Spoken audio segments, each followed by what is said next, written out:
ඉතින් අර මගේ කරේ තිබුණ සමිත පවුම් 92ක මාලයක්. මම ඒක බල්ලයි කරේ බැන්දා. පවුම් 90 බල්ලට දරා ගන්න පුළුවන්ද දන්නේ. බල්ල දැන් මේ බෙල්ලට ප්‍රතිකාර කරනවා. පාතාලේ මර්ධනය කිරීමේ වැඩපිළිවෙලදී ওই චන්දන කුඩුතුවක්කු මහත්මයාලගේ අත්දැකීම් උපදෙස් ඒක ලබා ගන්න තියෙන්නේ නේද? මේක ලබා ගන්න කැමති නෑනේ එහෙම වැඩේ. පාතාලේ මර්ධනය කිරීමේ වැඩපිළිවෙලදී ওই චන්දන කුඩුතුවක්කු මහත්මයාලගේ අත්දැකීම් උපදෙස් ඒක ලබා ගන්න තියෙන්නේ නේද? මේක ලබා ගන්න කැමති නෑනේ එහෙම වැඩේ. රෝහල් ඇඳවල් ජනසතු කෙරුවට වෙන වෙන ඇඳවල් නම් ජනසතු කරන්න යන්න එපා. යන්න එපා. එහෙම ප්‍රශ්නයක් තියෙනවා. ප්‍රශ්නයක්. බොර්තෙල් නැවෙනවලු, ගෑස් නැවෙනවලු, පොහොර නැවෙනවලු. හැබැයි ආවේ නැත්තම් ප්‍රශ්නයක්. ඉතින් ආවේ නැත්තම් ප්‍රශ්නයක් තමයි කාට. වංචාවක් නෑ. නමුත් ප්‍රමිතිය පිළිබඳව ගැටලුවක් තියෙනවා කියලා ජනාධිපති කියලා තියෙනවා. ඒතරම තමයි ප්‍රශ්න. අද පැත්තම බලන්න යකෝ මේ ඉන්න මේ ලංකාවේ ජනතාවටත් මට මේ කන්න දීගෙන මේක කරගන්න බෑ. මේක මම බොහොම අමාරුයි යන්නේ. තවත් එවුන් ගෙනලා දාගන්න පුළුවන්. හිටපු මහ බැංකුව අධිපති අර්ජුන් මහින්ද්‍ර සිය මිතුරා වන හිටපු ජනාධිපතිවරයා සම්බන්ධයෙන් පෞද්ගලිකව සොයා බලා තිබෙනවලු. ඔන්න තව ලෙඩක් ඒක මේ ඊට අන්ත ලෙඩක් වෙන්න යන්නේ. ඔව් දැන් රෝහල් ඇඳ ජනසතු කෙරුවා. හැබැයි සමිත ඔයා ගෙදර ඇඳ නම් ජනසතු කරන්න යන්න එපා.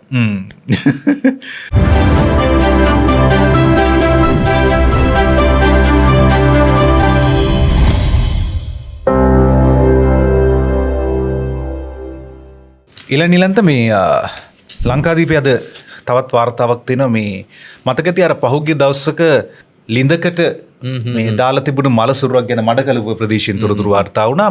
මේත් එක්කම ඒ කියන්නේ ලිඳකට වැටිලා හිටපු කාන්තාව බේරගනිද්දී ලිඳ ඇතුලේ තවත් මලසුරුවක් තිබිලා තියෙනවා. ඊට පස්සේ මේ ගොඩක් අපි දැක්ක ප්‍රසිද්ධ මහද්දීපාව ගහලා තිබුණා දාමඝාතන වැලක තොරතුරු එළියට එහෙම කියලා. හැබැයි දාමඝාතන වැලක් කියලා නම් වාර්තා වෙන්නේ නැහැ. එහෙම දාමඝාතනයක් ගැන කිව්ව මේකත් කියලා මම සමිත දාමඝාතනයක් වගේ එහෙම තිබුණේ කොටකෙතන සිද්ධි. ඉතින් ඒකට කට්ටිය එක එක විදියට අත්අඩංගුවට අරගත්තා. අම්මා මැරුව කියලා පුතා අත්අඩංගුවට ගත්තා. අන්තිමට වෙන කොහේදෝ යන එකෙක් වරද පිළි අරගෙන ඇතුළට ගියා. දැන් මේ සිද්ධියේ මේ නිලන්ත සම්පූර්ණ වාර්තාව තියෙනවා ලංකාදීපේ මේ දැන් අර ලිඳට වැටිලා ඉන්නේ ඒ කාන්තාව විතරද කියලා බලන්න පොලිසිය ඒ වගේම ප්‍රදේශවාසීන් එකතු වෙලා නැවත මෙහෙයුමක් දියත් කරලා තියෙනවා මේ ලිඳ සුද්ධ පවිත්‍ර කිරීමක් පටන් අරගෙන තියෙනවා. නමුත් වෙන කිසිම සැකකටයුතු දෙයක් හම්බ වෙලා නැහැ. කොහොමුණත් මේක වුන් ලොකු වෙහෙසපහන්සයක් අරගෙන මේ විමර්ශකයින් මේ සම්බන්ධයෙන් තොරතුරු හෙළි කරගන්න සමත් වෙන අම්පාර වසන්ත චන්ද්‍රපාල තමයි මේ වාර්තාව ලියන්නේ ලංකාදීපේට.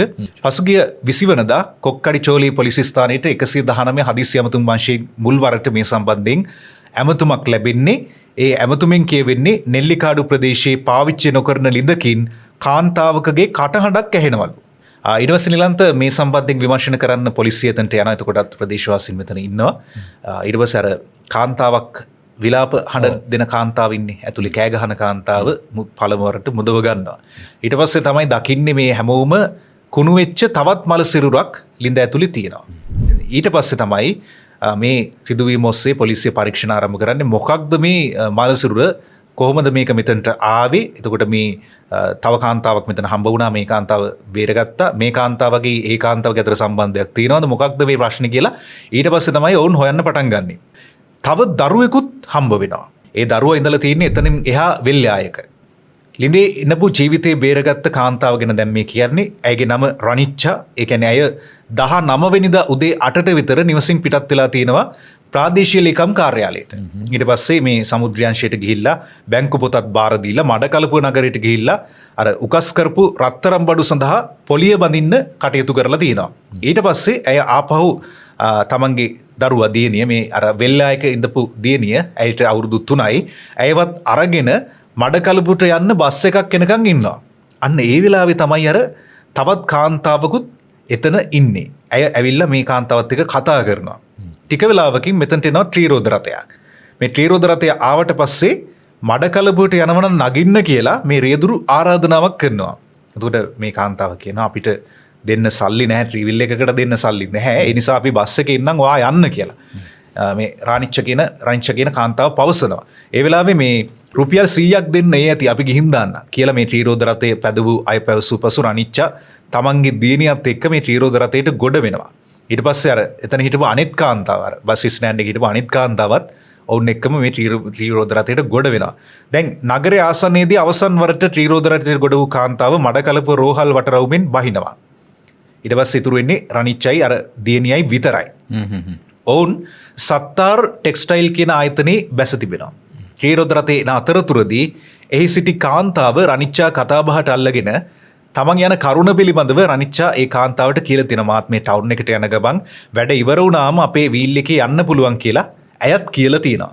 මේ කාන්තාව ගැන සැකයක් හිතපු නැති රනිච්චා මඩකලපුව නගරෙන් බැහැලා තමන්ගේ වැඩ කටයුතු කරගෙන ආපහු නිවස වෙත යන්න ඔරලෝසු කණුව ළඟට ඇවිත් තියෙනවා.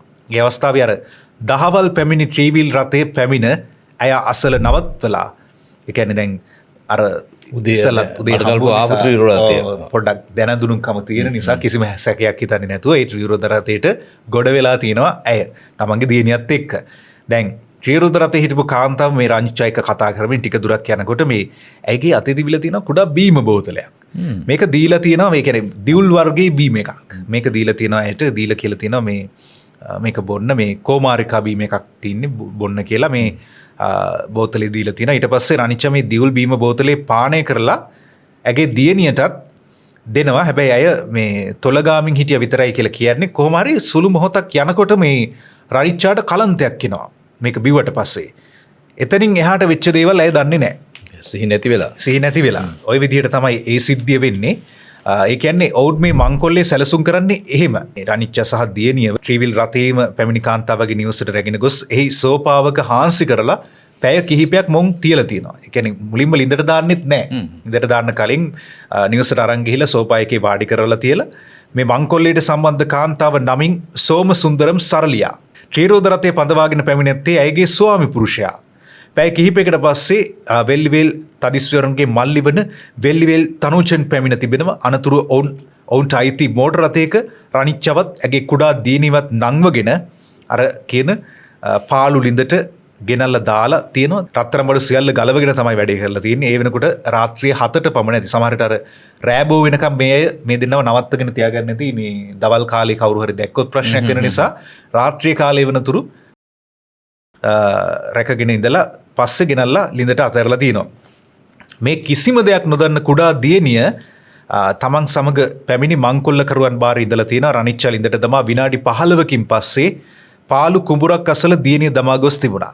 පසු දින උදෑසන විශ්‍රාමික ග්‍රාම නිලධාරිවරයෙක් තමයි මේ රතු ඇඳුමක් ඇඳගෙන සෙල්ලම් කරන මේ කුඩා දියණියව දකින්නේ.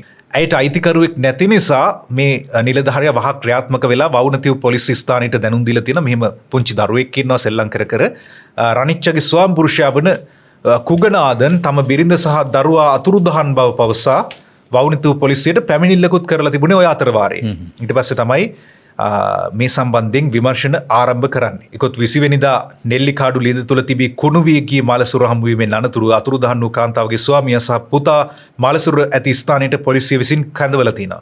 ඔවුන්ට එම සිරුර හඳුනා ගැනීමට නොහැකි වී තිබුණා. ඒත් ඒ අසල තිබූ රතු පැහැති සිරප්පු දෙක තමාගේ බිරිඳගේ බවට ඒ සැමියා හඳුනගෙන තිබෙනවා. කොමුණත් CCTV කැමරා නිරීක්ෂණය කිරීමෙන් පස්සේ තමයි මේ විමර්ශන ආරම්භ කරන්නේ පොලිසිය. ඒ විදිහට පැය 48ක් තුලදී මේ සිද්ධියට සම්බන්ධ සැකකරුවන් අත්අඩංගුවට ගන්න උන් සමත් වෙනවා. මේ මොහොත වෙනකොට සැකකරුවන් 5 දෙනෙකු පොලිසිය අත්අඩංගුවට අරගෙන තිබෙනවා. මේ සැකකරුවන් පෙබරවාරි මාස මඩකලපුව නගරයේදී වයෝවෘද්ධ කාන්තාවකගේ මාලයක් මංකොල්ලක අයිති අතර එම මාලය දෙස්වා ගැනීමට විමර්ශකයන් සමත් වෙලා තියෙනවා. ඊට පස්සේ තමයි මේ අපරාධකරුවන් මහේස්ත්‍රාත් අධිකරණයට ඉදිරිපත් කිරීමෙන් අනතුරුව මඩකලපුව මහේස්ත්‍රාත් තර්ශනී අන්තතාරී මහත්මිය විසින් ප්‍රධාන සැකකාරයාගේ ස්වාමියා සහ ස්වාමියාගේ සහෝදරයා මේ මාස 27 වනදා රඳවාගෙන ප්‍රශ්න කිරීමට පොලිසියට නියෝග ලබා දුන්නේ. රත්තරන් බඩු සාප්පු හිමියන් දෙදෙනා මේ මාස 27 වනදා දක්වා රක්ෂිත බන්ධනාගාරගත කරන්න නියෝග කෙරෙනවා. ඒ කියන්නේ රත්තරන් බඩු සාප්පු හිමියන් කියන්නේ අර කොල්ල කන්නලද රත්තරන් මිලදී ගත්තා. ඒ කියන්නේ මේක මේ කෝගෙම සැලසුමක්. දැන් අතරතර සමිත දැන් මේ දවස්වල රත්තරන් මිල ඉහළ යෑමත් සාමාන්‍යයෙන් පවුමක් දැන් ඊයේ දවසේ වල ලක්ෂ 3.5ක් වගේ. දැන් ඔය පැතිවල ඉන්න මිනිස්සුන්ගේ කරේ තියෙන්නේ පවුමි දෙකේ මාල නෙවෙයි. ඉතින් පවුම 3 4 5 10 මාල තියෙන්නේ. ඉතින් එක මාලයක් කඩාගත්තම අනිත් ඒ මේ ද්‍රවිඩ කාන්තාව තැල්ලක් බඳිනවා නේද? ඒකට ඒකත් වටිනා කරා බුද මාදිත විතා පෙනුමට තියෙන දේවල් නේ. ඉතින් ඒකින්ද ඔය දැන් මේ දවස්වල මේ රත්තරන් මිලත් එක්කත් කොල්ල කෑම වැඩි වෙලා තියෙනවා. දැන් ඔය පැතිවල විතරක් නෙමෙයි මේ පැතිවලත් සාමාන්‍යයෙන් හරි අවදානම් රත්තරන් පැලඳගෙන යෑම අපි දන්නේ නැහැ. ඉතින් එක එක වර්ගයේ මෝටර් සයිකලින් ක්‍රිෂ් ක්‍රිෂ් ගාලා යනවා. අර මෑතකත් සිද්ධියක් වුණා ඒ විදිහට. ඉතින් අර මගේ කරේ තිබුණ සමිත පවුම් 92ක මාලයක්. මම ඒක බල්ලයි කරේ බැන්දා. පවුම් 90 බල්ලට දරා ගන්න පුළුවන්ද දන්නේ. බල්ල දැන් මේ බෙල්ලට ප්‍රතිකාර කරනවා. ඇත්තට මේ පවුම් 90 මේ මාලේ ගැන හිව්වේ නෑ නේද? අපේ වසන්ත මහත්තයනේ පවුම් 90 මාලේ කරේ ඇහෙන් දැක්කා. වසන්ත මහත්තයා අමතකත් ඇති ඕනේ. අර ඒක මතක් වෙච්ච නිසා මගේ කරේ දීලා පවුම් 92ක මාලේ බල්ලයි කරේ බැන්දා. දැනිලන්ත මේ නිරෝෂාන් ප්‍රේමරත්න මේ ලංකාදීපිට ලියලා තියෙන මේ එදා පාතාලය වර්ධනය කළ හැටි අංක 2 මේ මාලිගාවත්ත පාතාලේ ගෝඩ්ෆාදර් කොටු කළ මෙහෙයුම ආයුධ පෙන්වද්දී බෝම්බ ගැසූ අයුබ් ඛාන්ලාට පොලිසියෙන් වෙඩි. මේකේ මේ 2000 වර්ෂයේ මුල් භාගයේ තමයි මේ මාලිගාවත්ත පාතාලේ නායකයා අයුබ් ඛාන් මට සිද්ධිය මතකයි. එතකොට මේ ඔහුගේ බලය බිඳීම ලෙහෙසි පහසු කටයුත්තක් වෙලා නැහැ. ඝාතන 50කට අධික ප්‍රමාණයක් ඔහු කරලා තියෙනවා.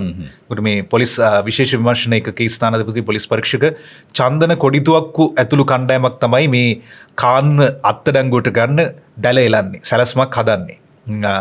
මේ චන්දන කොඩිතුවක්කු මතක් කරන්න ඕනේ මේ වෙනකොට වර්තමානයේ මධ්‍යම අපරාධ විමර්ශන දිසාභාර නියෝජ්‍ය පොලිස්පතිවරයා. ඉතින් කොළඹ තරුබයි හෝටලයක පැවැත්වෙන මංගල උත්සවයක් තිබුණා. එයින් අයුබ් පිටවෙන අවස්ථාවේ පොලිසිය ඔහුව ලුහුබැඳීම ආරම්භ කරනවා. ඊට පස්සේ තමයි මග හරස් කරලා වටලන්නේ. ඒ වෙලාවේ මේ පොලිසිය කියන අපි පොලිසියෙන් අපි තමුන්ව වට කරලා දින්නේ පැනලා යන්න හදන්න එපා. එහෙම වුණොත් වෙන දේ දන්නවනේ කියලා චන්දන කොඩිතුවක්කු මහ හඬින් කියලා තියෙනවා. එක පාරම මේ අයුබ් ඛාන්ගේ මෝටර් රථේ දොරටු විවෘත වෙලා තියෙනවා. විවෘත වූ මෝටර් රථේ දොරටු වලින් අයුබ් ඛාන් ඇතුළු 3 දෙනෙක් එළියට එනවා. පොලිස් ධාරීන් විශාල පිරිසක් තමන්ව වට කරලා ඉන්නේ. තමන් කොටු වෙලා ඉවරයි කියලා දැන් කාන්ට තේරෙනවා. ඉතින් පොලිස් පරීක්ෂක චන්දන කොඩිතුවක්කුගේ නියෝගයක් අනුව ඔවුන් යටත් වෙනවා. අයුබ් ඛාන් සමග යටත් වූ අනෙක් දෙදෙනා වුණේ මැක්ඩොනල්ඩ් ෆයිරෝස් සහ මොහොමඩ් නයිසර්. ඉතින් මේ දෙන්න තමයි යටත් වෙන්නේ. ඊට පස්සේ මේ ෆයිරෝස් කියන කෙනා මැක්ඩොනල්ඩ් ෆයිරෝස් කියලා තමයි හඳුනගන්නේ. ඒකට හේතුව රාජගිරිය මැක්ඩොනල්ඩ් ආයතනයේ කොල්ල කෑමේ ප්‍රධානියා වුණේ ඔහු නැත්නම් මූලිකත්වයට අයිතිකරු කියලා. මැක්ඩොනල්ඩ් ආයතනයේ මංකොල්ල කාපු හින්දා තමයි මැක්ඩොනල්ඩ් ෆයිරෝස් කියලා නම තිබිලා තියෙන්නේ. අත්අඩංගුවට ගත් 3 දෙනා පොලිස් ජිප් රථේ නංවාගෙන විශේෂකාර බලකාය මූලස්ථානය වෙත රැගෙන ගොස් ප්‍රශ්න කිරීම ආරම්භ කරනවා. ඊට පස්සේ තමයි මේ අයුබ් ඛාන්ගෙන් ප්‍රශ්න කිරීම සිද්ධ වෙන්නේ. පස්සේ ඉතින් ඔවුන් තමන් කරපු අපරාධ ගැන දිගින් දිගටම වමාරන්න පටන් ගත්තා. ඒ කියන්නේ මේ ඛාන් තමයි මේවා මෙහෙवला තියෙන්නේ. ඔහුගේ යන පරිදි ඝාතන 50කට වැඩි කරලා තියෙනවා කියලා ඒ වෙද්දි අනාවරණය කරගන්න පොලිසිය සමත් වෙනවා. මේ සමහර කාරණා පොලිසිය ඒ වෙලාවේ දැනගන්නේ. ওই විදිහට ප්‍රශ්න කිරීම වෙන අතරවාරේ නිලන්ත ප්‍රකට දේශපාලඥයන් කිහිප දෙනෙකු අයුබ් ඛාන් පොලිස් ග්‍රහණයක් මුදවා ගන්න දැවැන්ත මෙහෙයුමක් ආරම්භ කළා තියෙනවා. ඒ කියන්නේ මේ පොලිස් ධාරීන්ට විවිධ බලපෑම් කරමින් මේ තමන්ගේ මේ මිතුරු පාතාල නායකයා බොහොම අහිංසකෙක් මේ අපරාධ වලට සම්බන්ධ නැහැ. එයාව බේර ගන්න අවශ්‍යයි කියලා ප්‍රබල දේශපාලඥයන් කිහිප දෙනෙක් දිගින් දිගටම අයුබ් ඛාන් බේරගන්න සටන් කරලා තිනවා. තවත් වෙලාවක සිය ඉල්ලීමට අනුව අයුබ් ඛාන් නිදහස් නොකළහොත් අදාළ නිලධාරීන්ට යාපනයට කඩිනමින් ස්ථාන මාරු කර දෙනවත් කියලා තර්ජනය කරලා තිනවා. හැබැයි දැන් මේ පොලිස් ධාරීන් ඒව තැකීමක් කරලා නැහැ. ඔවුන් නොනවත්වාම මේ විමර්ශන කටයුතු සිද්ධ කරලා තිනවා. නොනවත්වාම ප්‍රශ්න කිරීම සිද්ධ කරලා තිනවා. අවසානයේදී ඇතැම් දේශපාලඥයෝ අහිංසකයි කී අයුබ් ඛාන් ඇතුළු පිරිස සිදු කළ මනුෂ්‍ය ඝාතන, කොල්ල කෑම් සහ කප්පම් ගැනීම ගැන සවිස්තරාත්මක වාර්තාවක් ඔවුන් සකස් කර තිබෙනවා. මේ අතරේ ඔවුන් ඍජුව දායකත්වය ලබා දුන් ඝාතන, කොන්ත්‍රාත් ලබා දීලා කරපු ඝාතනත් තියෙනවා. මේ ඝාතනයට ලක් වූ බස්නාහිර පළාත් සභා මන්ත්‍රී නාමල් ගුණවර්ධන ඝාතන කොන්ත්‍රාත්තුවද මුලින්ම ලැබුණේ තමන්ට කියලත් ගම්පහ දිස්ත්‍රික්කයේ දේශපාලඥයෙකු විසින් අදාළ කොන්ත්‍රාත්තුව ලබා දුන් බවත් අයුබ් ඛාන් වමාරලා තිබුණා. එතකොට තේරෙනවා මේ දේශපාලකයෝ ඇයි එයාව මුදව ගන්න try කරලා තියෙන්නේ කියලා නේද? දැන් මේ ඝාතනය සිදු කරන්න සිය ගෝලයන් ගම්පහට ගොස් අවස්ථා කිහිපකදීම උත්සාහ ගත්තත් ඒ සෑම අවස්ථාවකදීම මන්ත්‍රීවරයන් ගැලවී ජීවිතේ බේරාගෙන පලා යන්නට සමත් වුණා කියලත් අයුබ් ખાન පොලිසියට පාපොච්චාරණය කර තිබුණා. එහිදී අයුබ් ખાන් පොලිසියට තවත් රහසක් කෙලි කරමින් පවසා තිබුණේ අදාළ මන්ත්‍රීවරයා ඝාතනය කිරීමේ අදහසින් ගෙන ගෙනියවි නිට්ටඹුව දංගුල්ල ප්‍රදේශයේ වත්තක සංගවා ඇති බවයි. ඒ අනුව ඊළඟට පොලිසිය කරන්නේ මේ ආයුධ සොයා ගැනීම. අනතුර පොලිස් පරීක්ෂක චන්දන කොඩිතුවක්කුව ඇතුළු කණ්ඩායම විසින් අයුබ් ખાන් ඇතුළු සැකකරුවන් වාහනයෙන් පිටතටගෙන සැඟ වූ ආයුධ ඇති ස්ථානයේ පෙන්වන ලෙස පවසා ඔවුන්ට දමා තිබූ මාංචුද ගලවා තිබුණා.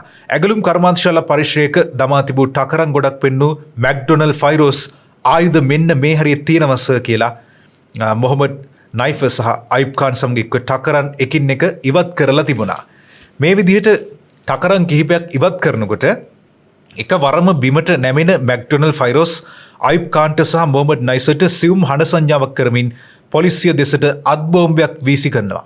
මේ ප්‍රහාරය හේතුවෙන් පොලිස් නිලධාරීන් අන්දමන්ද වෙලා පස්සේ ෂණිකව ක්‍රියාත්මක වෙච්ච පොලිස් නිලධාරීන් ඩවුන් කියලා මහා හඬින් මොරදිනවත් එක්කම පොලිස් පරීක්ෂක කොඩිතුවක්ක ඇතුළු කිහිප දෙනෙක් බිමට පහත් වෙලා තමන්ගේ ආත්ම ආරක්ෂාව සකස් කරගෙන තිබුණා. ඊට පස්සේ ඔවුන් වෙඩි තැබීමක් සිදු කරලා තිබුණා.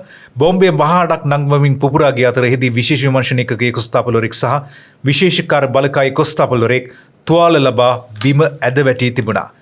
ඊට පස්සේ තමයි ප්‍රතිප්‍රහාර හේතුවෙන් අයුබ් ખાන් ඇතුළු සැකකරුවන් දෙදෙනාත් කඩිනමින් වතු පිටිවල රෝහලට ඇතුළත් කරන්නේ.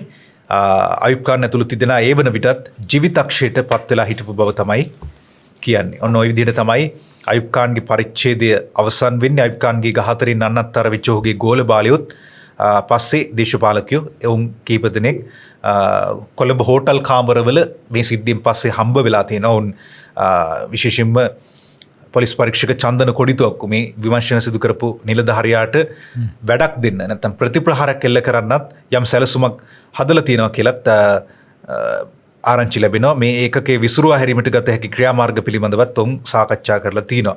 කොමුණත් අයුබ් ખાන් අත්අඩංගුවට ගැනීමේ ක්‍රියාන්විතයට අදාළ මුල් ඔත්තුව පොලිසියට ලබා දුන්නේ ප්‍රස්තුත මංගල උත්සවයේ එක් පාර්ශ්වයක් වූ මනමාලියගේ පියාඹු එවක ආණ්ඩු පක්ෂ නාගරික මන්ත්‍රීවරයෙකු විසින් බවට අයුබ් ખાන්ගේ ගෝල බාලයන් තුළ පැවති දැඩි සැකයේ කෝට ප්‍රාප්ති වුණේ 2005 මාර්තු 4 කොම්පඤ්ඤ වීදියේ නිවස ඉදිරිපිටදී හේතම වෙඩි තබා ඝාතනය කිරීමේ. නමුත් ඇත්ත වශයෙන්ම අයුබ් ખાන් අත්අඩංගුවට ගැනීමට අදාළ තොරතුරු පොලිස් පරීක්ෂක චන්දන කොඩිතුවක්කුට ලබා දී තිබුණේ අයුබ් ખાන් සමීපයේම හිටපු ඔහුගේ පෞද්ගලික ඔත්තුකරුවෙක්. ඔන්න ඔය විදිහට තමයි ඒ පරිච්ඡේදය අවසන් වෙන්නේ.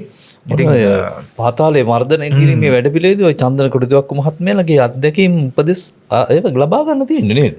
මේක ලබා ගන්න කැමති නෑ නේ එහෙම වැඩේ. ඔන්න ඔය විදිහට තමයි ඒ කාලේ සිද්ධ වුණේ පාතාල මර්ධනය කිරීම. මම හිතන්නේ හොඳ ලිපි පෙළක් පළ වෙනවා දැන් ලංකාදීප පුවත්පතේ. යන්න දේශපාලනයේ පැත්තට. දේශපාලනයත් බොහොම උණුසුම් වුණා. ඔව් මේ සතිය මම හිතන්නේ දේශපාලනේ වඩාත් උණුසුම් වුණේ අර ඇඳ. රෝහල් ඇඳවල් ජනසතු කෙරුවට වෙන ඇඳවල් නම් ජනසතු කරන්න යන්න එපා. එහෙම ප්‍රශ්නයක් තියෙනවා. ජනපති YouTube කරුවන් සමග කී කතා මෙන්න උදේජීව අරුණ පුවත්පතට ලියන්නේ. YouTube කතන්දරෙත් ලොකුවට ඇදිලා ගියා. ඒ කියන්නේ දැන් මෙතෙක් සිටි විධායක ජනාධිපතිවරු මාධ්‍ය ආයතන ප්‍රධානීන් පුවත්පත් කර්තෘවරුන් හමු වුණේ ජනාධිපති ලේකම් කාර්යාලයේදී අරලියගහ මැදුර හෝ ජනපති මැදුරේදී. එසේ නොමැතිව සිය පක්ෂ මුලස්ථානයට මාධ්‍යවේදීන් කැඳවා ජනපතිවරු සාකච්ඡා පැවැත්වෙන්නේ නැහැ. ඒ හමුවේ අපි දැක්ක හමුවේ විතරයි නොදැක්ක හමුවෙන් දැකලා නැහැ. කොහොමද දැන් YouTube කරුවන් පැලවත්තට ආවේ ඇයි? ජනාධිපතිවරයා සමාජ මාධ්‍ය ක්‍රියාකාරීන් 14 දිනක පැලවත්ත පිහිටි ජනතා විමුක්ති පෙරමුණේ කාර්යාලයට ඉරිදා පස්වරුවේ ගෙන්න ගත්තා. ඒ රටේ පවතින වර්තමාන තත්ත්වය පැහැදිලි කරන්න. සමාජ මාධ්‍ය ක්‍රියාකාරීන් සම්බන්ධීකරණය කළේ ජනාධිපති මාධ්‍යාංශය. ජනාධිපතිවරයා සහ ජනමාධ්‍ය අමාත්‍ය නලින්ද ජයදිස්ස පමණක් ඊට සහභාගී වුණා. පස්වරු 3ට ආරම්භ වූ සමාජ මාධ්‍ය ක්‍රියාකාරී හමුව අවසන් වුණේ පස්වරු 5:45ට. සාකච්ඡාව ආරම්භමින් ජනාධිපතිවරයා මෙසේ සඳහන් කළා කියලා තමයි කියන්නේ මේ තෙල් ප්‍රශ්නය උග්‍රයි. බොරතෙල් නැවක් ලබන සතියේ එන්න තියෙනවා. ඒ කාබි නැති වුණොත් සපුගස් කන්ද තෙල් පරිපහදුව වහන්න වෙනවා කියලා ජනපතිවරයා කිව්වලු. බොරතෙල් නැවෙනවලු, ගෑස් නැවෙනවලු, පොහොර නැවෙනවලු. හැබැයි ආවේ නැත්තම් ප්‍රශ්නයලු. ඉතින් ආවේ නැත්තම් ප්‍රශ්නයක් තමයි කාට. ඒ වෙලාවේ මේ සමාජ මාධ්‍ය ක්‍රියාකරුවෙක් අහලා තිනවා. ගල්ලඟුරු බලාගාරයට රැගෙන ගල්ලඟුරු වල වංචාවක් තියනවාද කියලා. වංචාවක් නෑ නමුත් ප්‍රමිතිය පිළිබඳව ගැටලුවක් තියෙනවා කියලා ජනාධිපති කියලා තියෙනවා. ඒතරම තමයි ප්‍රශ්න. ඊළඟට අර ඇමරිකානු නාවික හමුදාවට ප්‍රහාරක ගුවන් යාන අර මත්තල ගුවන්තොටුපළට ගොඩ බස්සනවා කියලා ඒක සම්බන්ධයෙන් ජනාධිපතිතුමා ප්‍රකාශයක් කරානේ. දැන් ඒ කාලේම තමයි ඉරාන නෞකා දෙකක් එන්න ඉල්ලලා තිබුණේ. ඒක නෙවෙයි ලංකාවට ආපු ඇමරිකාව ඉන්දියානු තානාපති වෙනු දකුණු හා මධ්‍යම ආසියාව සඳහා විශේෂ නියෝජිත සර්චි ගෝර් අපින් ඉල්ලීමක් කළා. ඇෆ්ගනිස්තානෙන් පැවති යුද්ධෙන් ඇමරිකාව බේරාගත් එරට වැසියන් කටාර්වල හමුදා කඳවුරක ඉන්නවා. ඒ අය ලංකාවට බාර ගන්න පුළුවන්ද කියලා. මං ඒ ඉල්ලීම ප්‍රතික්ෂේප කරා. ත්‍රිකුණාමල ඉන්ධන ගබඩා සංකීර්ණයේ හවුලේ ක්‍රියාකාරීත්වය මත සංවර්ධනය කිරීම යෝජනාවක් ඇමරිකා නියෝජිතයා ඉදිරිපත් කළා කියලා ඔන්න ජනාධිපතිවරයා කියලා දිනවා. ජනාධිපතිතුමා බලන්න යකෝ මේ ඉන්න මේ ලංකාවේ ජනතාවටත් මට මේ කන්න දීගෙන මේ කරගන්න බෑ මේකට මම බොහොම අමාරුයි යන්නේ. තවත් එවුන් ගෙනලා දාගන්න පුළුවන්. හැබැයි ඉතින් ඔය කතන්දරේ මේ ඇමරිකානු ගුවන් හමුදාවේ යාන ගොඩ බැස්සුවේ මේ කතන්දරේ සමිත ඉතින් ඇමරිකාව ඉල්ලුව කියලා කියනවා. මම දැක්ක තව වාර්තාවක තිබුණා ඔවුන්ගේ ඉල්ලීමේ වෙනසක් නැහැ තාම හිමයි කියලා. දැන් ඕක එදා අපි අපේ මංජුල බස්නායක එදා අපි පොඩ්කාස්ට් එකේදී පසුගිය සඳුදා ඕක පැහැදිලි කෙරුවා. ඔහු අර පාකිස්තානයේ අගමැතිවරයෙක් ඔහුගේ පොතක ලියපු කාරණාව පුටා දක්වමින් ඇෆ්ගනිස්තාන යුද්ධ වෙලාවේ පාකිස්තානයේ ගුවන් කඳවුරු වරායවල් ඇමරිකාව භාවිතා කරපු විදිය. ඉතින් මේ වෙලාවෙ ඉතින් අපි අර ගිය සතියේත් කිව්වා වගේ සමිත දැන් ඇමරිකන් ගුවන් හමුදාවේ යාන ඇවිල්ලා ඔය මත්තල හරි වත්තල හරි කොහේ හරි හිතෙන දියාවක අපි මොනවා කරන්නේ බලාගෙන. හැබැයි මේ වෙලාවේ මේ සාකච්ඡාවේදී නිලන්ත ජනාධිපති උත්තර දීපු නැති ප්‍රශ්නකුත් තියෙනවලු. ඒ තමයි එක සමාජ මාධ්‍ය ක්‍රියාකරුවෙක් අහලා තියෙනවා අපරාධ පරීක්ෂණ දෙපාර්තමේන්තුවේ නියෝජ්‍ය පොලිස්පති අසංක කරවිට විපක්ෂයේ දේශපාලන පක්ෂ සමග සම්බන්ධතා තියෙන නිසා ෂුවර් නිලධාරියෙක්ද කියලා. හැබැයි ඒකට ජනාධිපතිතුමා උත්තරයක් දීලා නැහැ. ඔය ඇත්තටම උත්තරයක් දෙන්න බෑනේ. මොකද සියලු දෙනාම රාජ්‍ය සේවකයෝනේ. ජනාධිපතිතුමාට පුළුවන් ද මේ රාජ්‍ය සේවකයෝ සියලු දෙනා අවිශ්වාසයි ෂුවර් නෑ නම් මනම් කිය වැඩ කරන්න. එහෙම වුණොත් ඉතින් ඔක්කොම අයින් කරන්න වෙනවා. කාර්විට මහත්මයා CID එක බාර නියෝජ්‍ය පොලිස්පතිතුමා. ඉතින් ඔහුගේ රාජකාරී ජීවිතය තුළ සමහරට විවිධ දේශපාලකයන්ගේ ආරක්ෂකින් වශයෙන් කටයුතු කරනවා වෙන්න පුළුවන්. ඒ වගේ දේවල් වෙන්න තියෙන පුළුවන්. බලන්න ඕන ඔහු රාජකාරී හරියට කරනවද කියලා හිතලා නැද්ද කියන කාරණා දැන් ප්‍රශ්න තියෙන්නේ. දැන් ඔය YouTube මාධ්‍යකරුවන් ඔළුවේ තියාගෙන ඔල්බෝඩින් තියාගෙන නිලධාරීන් ඉන්නවා. ඒ අය සම්බන්ධයෙන්ොත් විපක්ෂය විවිධ චෝදනා එල්ල කරන්න ඕනේ. එතකොට අනිත් කට්ටිය විපක්ෂ කැමති අයටත් විවිධ චෝදනා මේ චෝදනා පමණයි. අනේ ඔය වෙන්නේ ජනතාව තුළ සැකය ඇති කළා එක පැත්තකින් නිලධාරීන් කෙරෙහි වෛරයක් ක්‍රෝධයක් ඇති කරනවා. එහෙම නැත්නම් උන් හැල්ලුවට ලක් කරනවා. ඒවා වෙන්නේ අනවශ්‍ය මේ කතන්දරෝවා. ඊට පස්සේ මේ ඒ සමාජ මාධ්‍ය ක්‍රියාකරුවාම තව ප්‍රශ්නයක් අහලා දිනවා. මහජන ආරක්ෂක අමාත්‍යාංශ ලේකම් රවි සෙනවිරත්න සහ අපරාධ පරීක්ෂණ දෙපාර්තමේන්තු අධ්‍යක්ෂ ශානි අබේසේකර පරීක්ෂණ නිවැරදිව කරනවා. ආණ්ඩු පෙරලයකදී ඔවුන්ගේ ආරක්ෂාව ගැන තියෙන තහවුරු කුමක්ද කියලා. නිවැරදිව පරීක්ෂණ කරනවා නම් ආණ්ඩු පෙරලයකදී ආරක්ෂාව තහවුරු කරන්න ඕනේ නෑනේ. කිසිම ප්‍රශ්නයක් නෑ. රටේ නීතියක් තියෙනවා. නීතිය ක්‍රියාත්මක කරනවානේ නේද?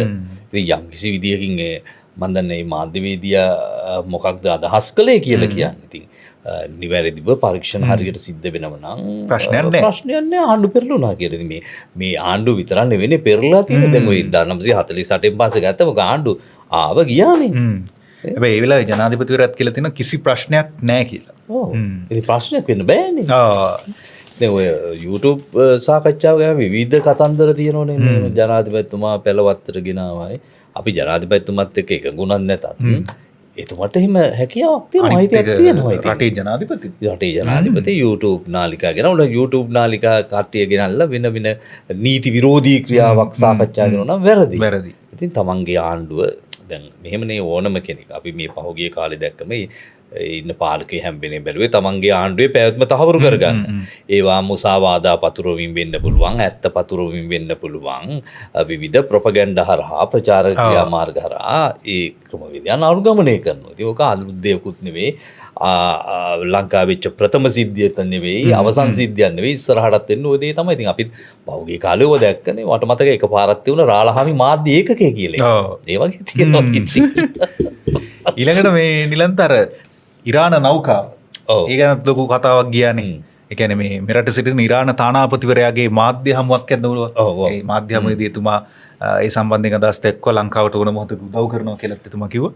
ඉතින් දැන් මේ ඉන්දියාවේ යුද අභ්‍යාසයකට පැමිණි ඉරාන නෞකාවකට ප්‍රහාරයක් එල්ලවන්නේ මාර්තු 4 වෙනිදා අලියම දකුණු මුහුදු තීරයේදී. එදින පස්වරුවේ මාධ්‍යමක් පවත්වමින් ශ්‍රී ලංකා නාවික හමුදාව කියා සිටි මේ නෞකාවට ටෝපිඩෝ ප්‍රහාරයක් එල්ල වූ බවට වාර්තා නොවන බවයි. ඉරාන යුද නෞකාවකට ඉන්දිය සාගර කලාපයේදී ටෝපිඩෝ ප්‍රහාරයක් එල්ල කළ බව ඇමරිකාවේ යුද ලේකම් තමයි කිව්වේ. ජනාධිපති අනුර කුමාර දිසානායකද මාධ්‍යවේදීන් කැඳවා ජනාධිපති කාර්යාලයේදී කීවේ නෞකාවේ සිටි සෙබළුන් බේරා ගැනීම හැර වෙන කිසිවක් නොවේ. එහෙත් ඉරාන උත්තරීතර නායකයාගේ ඝාතනය සම්බන්ධයෙන් ශෝකය පළ කිරීම සඳහා ශ්‍රී ලංකාවේ ඉරාන තානාපති කාර්යාලයට ගිය දේශපාලඥයන්ට මේ ප්‍රහාරය පිළිබඳව වැදගත් තොරතුරු රැසක් ලැබිලා තිබුණා. ඒ බව පාර්ලිමේන්තුවේදී කීවේ සමගි ජනබලවේග මන්ත්‍රී මුජිබුර් රහ්මාන්.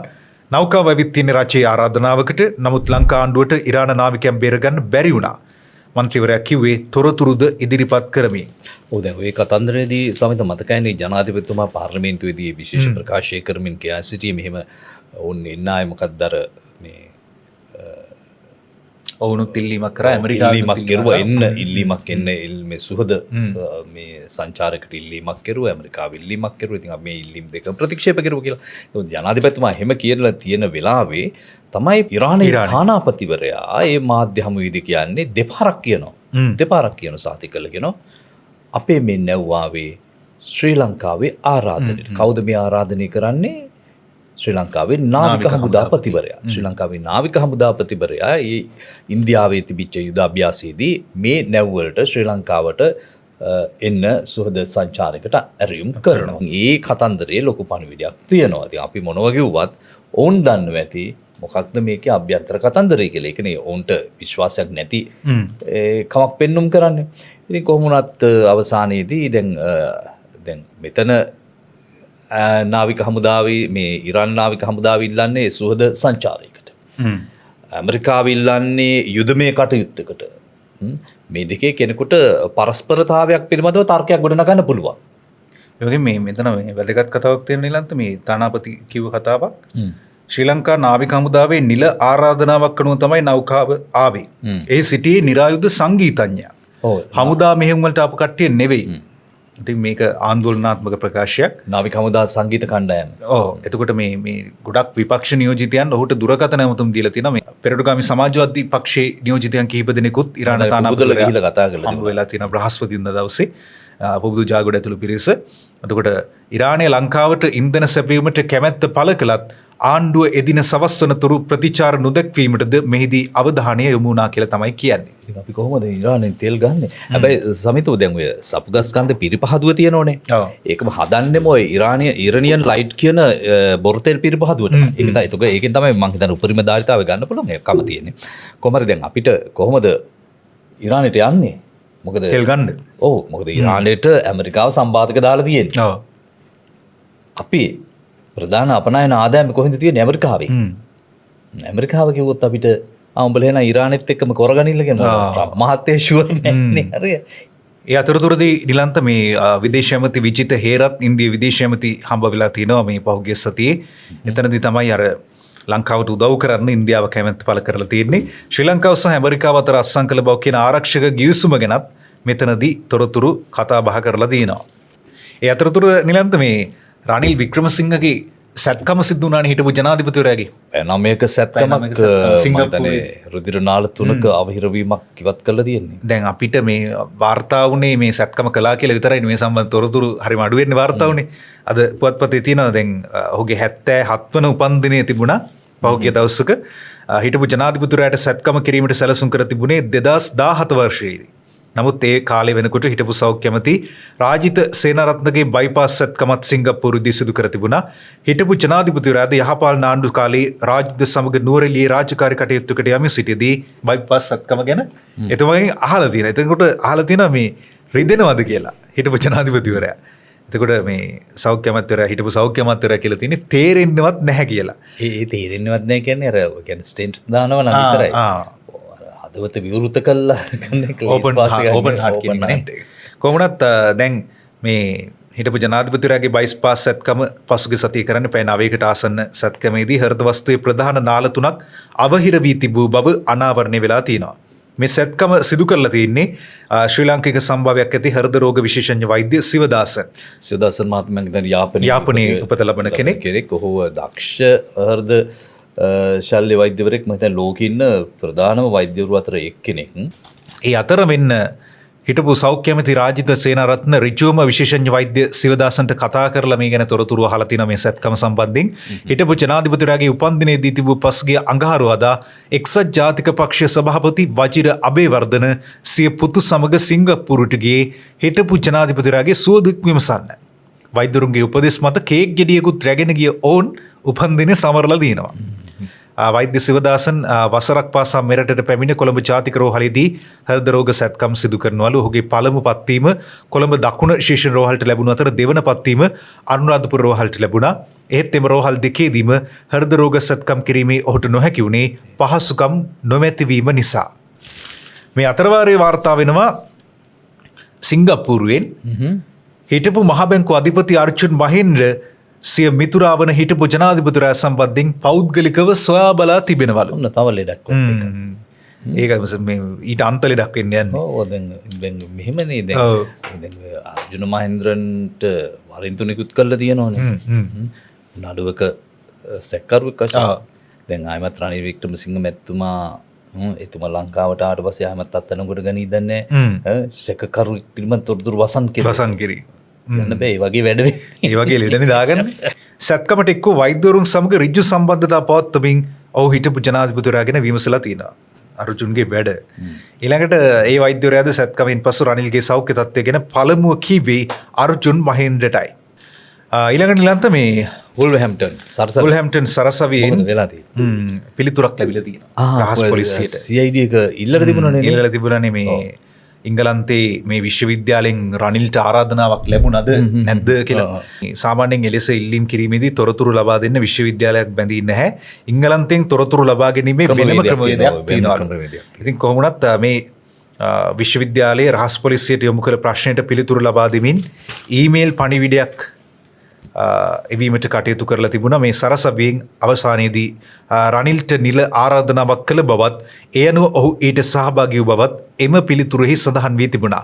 මෙම පිළිතුරු ලැබීමත් සමග නීතිපති දෙපාර්තමේන්තුවද ආණ්ඩුවේ අභ්‍යන්තරයේද විශාල අර්බුදකාරී තත්ත්වයක් මතුවී තිබෙන බව ආරංචි. ඒ කියන්නේ මේ නඩුව දැන් ඉස්සරහට ගෙනියන්නේ කොහොමද? ඔන්න ඕක තමයි ඊළඟ ප්‍රශ්නේ. තෙන්දී අපි බලාගෙන හිටිය අපිට දැන් මේ නඩුවේදී ජනාධිපතිවරයාගේ නිල නොනිල රේඛා බෙදා ගන්නනේ. ඒක ඉතා වැදගත් වෙනවා අනාගතයේදී. දැන් ඕන මෙහෙම කියන්න පුළුවන් ඔය වුල්හැම්ප්ටන් එකේ ඉවල තියෙන ඊමේල් එක. අපිට පිළිගන්න බෑ. කවුරු හරි අපේ ඊමේල් එක හැක් කරලා බොරු එකක් රිංගවලා. හැබැයි එහෙමත් කියන්න බැරි අය ඉන්නේ. එහෙම නෙවෙන්නේ. ඊළඟට දැන් මේ තනින් තන ඉතින් ඔය ජාතික දේශපාලනය ගැන කට්ටිය කතා වෙනකොට විශේෂයෙන්ම මේ පහුගිය දවස්වල මේ ආණ්ඩුවේ මැති ඇමතිවරුන් එහෙම කතන්දර ගොඩක් කිව්වනේ. දැන් ඒ අස්සේ ගල්ලංගුරු කේස් එකත් ටිකක් සැරටම යනවා. ගොඩාක්ම කතා වුණේ සමිතව දැන් මේ ඔය ඇඳ ජයවර්ධනපුර රෝහලේ ඇඳ නාම රාජපක්ෂ පහුගිය දවසක මේ කතාව ගැන කියලා තියෙනවා මේ තමන්ගේ පාක්ෂිකයෝ එක්ක. ඒ කියන්නේ මේ ඒ අස්සේ මේ ජපුර රෝහලේ ජනාධිපතිවරයාට තිබ්බ ඇඳ ජනතාවට දුන්න කියලා කැම්පේන් එකක් යනවා. ඩීවී චානක තමයි මේ කියන්නේ. ජපුර රෝහල ලංකාවට හම්බ වුණේ ජේ.ආර්. ජයවර්ධන ජනාධිපතිතුමා නිසා. ජේ.ආර්. ජයවර්ධන ජනාධිපතිතුමාට ජපානෙන් දෙන තෑග්ගක් තමයි තෑග්ගක්. ඒක ඒ තෑග්ග දෙද්දි තමයි අර ඇඳත් වෙනම ඉල්ලලා තියෙන්නේ. ඔයක හොඳ කතන්දරයක් තියෙනවා. දැන් මේකේ පුල් ජෝසප් මේකේ ඉතිහාසෙත් එක්ක කතන්දරේ ලියනවා සමිත. ඔහු පටන් ගන්න මෙහෙමයි. ජනතා විමුක්ති පෙරමුණ පාර්ලිමේන්තුවට බෝම්බ ගහපු වෙලාවේ ඒ කාලේ හිටපු ජාතික ආරක්ෂක ඇමති ලලිත් ඇතුළත් මුදලි මැරෙන්න ගියා කියලා දන්නවද? ඔය ප්‍රසිද්ධ කතාවක් නේ. ඔහුට ප්‍රතිකාර කරන්නේ මෙන්න මේ කාමරේ තමයි ජනාධිපතිවරයාට වෙන් කරවා කියන විශේෂ කාමරේ. ජේ.ආර්ගේ ආණ්ඩුව කාලේ පාර්ලිමේන්තු කටයුතු වාර්තා කරපු ජ්‍යෙෂ්ඨ වයස්ගත මාධ්‍යවේදියෙක් තරුණ YouTube කාරයකින් මෙන්න මේ කතන්දරේ ඔහොම අහලා තියෙනවා. මේ බෝම්බ ප්‍රහාරයෙන් පස්සේ මේ රෝහලේ මේ මැරෙන්න ගිය හිටපු ඇමති ලලිත් ඇතුළත් මුදලි මහත්මයාට ප්‍රතිකාර කරපු කතන්දරය පිළිබඳව මේක ඉතිහාසය ගියොත් දැන් 1951 සැප්තැම්බර් මාසයේ ජේ.ආර්. ජයවර්ධන මහත්මයා ඔහුගේ උපන්දිනයට පෙර සෙන් ෆ්‍රැන්සිස්කෝ සමුළුවට ගිහිල්ලා මේ බුද්ධ වචනේ අරගෙන වෛරෙන් වෛරය නොසන්සිදේ අවෛරයෙන්ම සංසිදේ කියන ඒ බුද්ධ වචනය දේශනා කරමින් මෙහිදී ජපානයට දෙවන ලෝක යුද්ධයේදී මේ සියලු දෙනාම එකතු වෙලා ජපානයට දඬුවම් කරන්න යෝජනා වෙනකොට වන්දි ගන්න යෝජනා වෙනකොට තමයි ජයවර්ධන ජනාධිපතිවරයා ජපානය වෙනුවෙන් පෙනී සිටිලා මේ බුද්ධ වචනය ඉදිරිපත් කළා මේ ජපානයට සාමය මේ සමාව අරගෙන දෙන්නේ. ඒක ප්‍රසිද්ධ කතන්දරයක්. ඉතින් ඔහොම ඉඳලා ජනාධිපති ජේ.ආර්. ජයවර්ධන 78 ජනාධිපති ධූරයට පත් වුණාට පස්සේ ජපානයේ සංචාරයකට යනවා. මේ ජපානයේ සංචාරයකට ගියපු වෙලාවේ ජපානයේ අධිරාජ්‍ය හම් වෙනවා. ඔහු මෙන්න මෙහෙම කියනවා. අපේ ජනතාව තුළ එදා ඔබේ කතාවට ගැඹුරු හැඟීම් ඇතිවිය. ඔවුන්ට අනාගතයේ කිසිදු විටක එය අමතක නොවනු ඇත. ඉන්පසු ජේ.ආර්. ජපානයේ අගමැති හමු වුණා. ඔබ අපේ රටට කළ සේවය වෙනුවෙන් ඔබේ රටට පරිත්‍යාගයක් ලබා දීමට අප කැමැත්තෙන් සිටිනවා. ජපාන අගමැතිවරයා මේ දැන් ජේ.ආර්. ජනාධිපතිතුමාට කියනවා. ජේ.ආර්. ජනාධිපතිතුමා අහනවා මොන වගේ ත්‍යාගයක්ද ඔබ හිතාගෙන ඉන්නේ කියලා. ඔබගේ රට නවීකරණ වැඩපිළිවෙලට සහාය දක්වන පුළුවන් ත්‍යාගයක් ජපාන අගමැතිවරයා කියනවා. ආධාරය කොතරම් විශාලද? ජේ.ආර්. ජනාධිපතිතුමා අහනවා. ඒ තීරණය කළ නොහැකි ආධාරයක් කියලා ජපාන අගමැතිවරයා කියනවා. දැන් එතකොට මේ දැන් කෝට්ටේ ජයවර්ධනපුර පරිපාලන නගරයක් ලෙස සැලසුම් කරලා තියෙනවා. තමයි මේ කියන්නේ පාර්ලිමේන්තුවක් දැන් ඉදි කරන්නේ ඔය දියවන්නාවේ ඒ සැලැස්මේ කොටසක් විදියට. ඉතින් ජේ.ආර්. ජයවර්ධන ජනාධිපතිතුමා මේ ගැන කල්පනා කරලා දැන් තමයි කියන්නේ මේ ඉස්පිරිතාලික අවශ්‍යතාවය. ඒතකොට ජේ.ආර්. ජයවර්ධන ජනාධිපතිතුමා මේ ජපානයේ අගමැතිතුමාගෙන් අහනවා දැන් ඔබලාගේ රට වෙනත් රටවලට මේ ඉස්පිරිතාලයම පරිත්‍යාග කරලා තියේද කියලා. ඊට පස්සේ දැන් ඔවුන් විමසලා බැලුවම ඔවුන් එහෙම පරිත්‍යාගයක් කරලා තියෙනවා. ඒ ගාන කියලා තියෙනවා අපි තායිලන්තයට මෙහෙම ඉස්පිරිතාලයක් දීලා තියෙනවා. ඉතින් ජේ.ආර්. ජනාධිපතිතුමා අහලා තියෙනවා ඒ ඉස්පිරිතාලේ කොච්චර විශාලද කියලා. ඒ ගාන කියලා තියෙනවා ඇඳන් දහසක ඉස්පිරිතාලයක් කියලා. ඊට පස්සේ එහෙනම් ඇඳන් 1001ක් හදන්න කියලා තියෙනවා. දැන් ජපාන් නිලධාරීන් බලලා තියෙනවා මේ මොකක්ද කියලා. ඒ ගැන ඇයි වැඩිපුර ඇඳ? ඇයි වැඩිපුර කාටද වැඩිපුර ඇඳක් කියලා. ඒ ගහන කියලා තියෙනවා මට කියලා. ඇඟට පතර නොදැනෙන මට කියලා දෙනවා. හැබැයි එතුමා ඔය කාමරේ ඔය ඇඳේ ප්‍රතිකාර නම් ගත්තේ නැහැ. පාවිච්චි කරන්න හම්බුනේ නැහැ. පාවිච්චි කරුවේ නැහැ. ඉතින් ඇත්තටම වෙන කට්ටිය පාවිච්චි කරුවා. මට මතක වෙයි ලලිත ඇතුළමුදින් මහත්මයාට ප්‍රතිකාර ලබා දුන්නා. සිරිමාව බණ්ඩාරනායක මහත්මිය ප්‍රතිකාර ගත්ත කියලා ඒක දවස්වල තිබුණා. ඒ වගේම ඉතින් කවුද උපුල් ජෝසප් තමන්ගේ මේ ගුරුදා විග්‍රහය මෙන්න මේ ආකාරයට අවසන් කරනවා. ජේ.ආර්. ජපානයෙන් දුන්න ඇඳ ජනසතු කිරීම විහිළුවකි. ලංකාවේ හොඳ සෞඛ්‍ය පහසුකම් තිබෙද්දී දේශපාලඥයෝ සිංගප්පූරුවට යෑම ගැන ජේ.පී. අවලාද නගති. ජේ.ආර්. තමා වෙනුවෙන් ජපානයට ශ්‍රී ජයවර්ධනපුර රෝහලේ එම ඇඳ ජපානයෙන් ඉල්ලා සිටියේ ඒ නිසාය. ලලිත ඇතුළත් මුදලි සහ බණ්ඩාරනායක මැතිණිය එහි ප්‍රතිකාර ගත්තේ ඒ නිසාය. 2009 ඔපරේෂන් ලිබරේෂන් මෙහියුමේදී ජෙනරල් ශවීන්ද්‍ර සිල්වා දරුණු තුවාල ලබා රෝහල්ගත කළේය. ශ්‍රී ජයවර්ධනපුර රෝහලටය. ඔහුට පමණක් නොව යුද්ධෙන් තුවාල ලද හමුදා සහ පොලිස් ජීවිත බේරාගත්තේ ශ්‍රී ජයවර්ධනපුර රෝහලය. එපමණක් නොව 2015 නොවැම්බර් 2 වත්මන් ජනාධිපති අන්ර පාර්ලිමේන්තුවේදී පපුවේ අමාරුවක් සෑදී රෝගී තත්ත්වයට පත් වූ විට ඔහුව රැගෙන ගියේ ශ්‍රී ජයවර්ධනපුර රෝහලටය. ඔන්නෝමයි කතාව ඔන්න ඇඳේ කතාව 1001 කතාව. ඔව් ඉතින් රෝහල් ඇඳ ජනසතු කෙරුවා. හැබැයි සමිත ඔයා ගෙදර ඇඳ නම් ජනසතු කරන්න යන්න එපා. ඔන්න ඔය විදිහට තමයි මේ සතියේ දේශපාලනය උණුසුම් මුනේ අපි සූදානම් ලබන සතියේත් මුණ ගැහෙන්න ප්‍රාර්ථනා කරනවා. සුබ සතියන්තයක් හැමෝටම.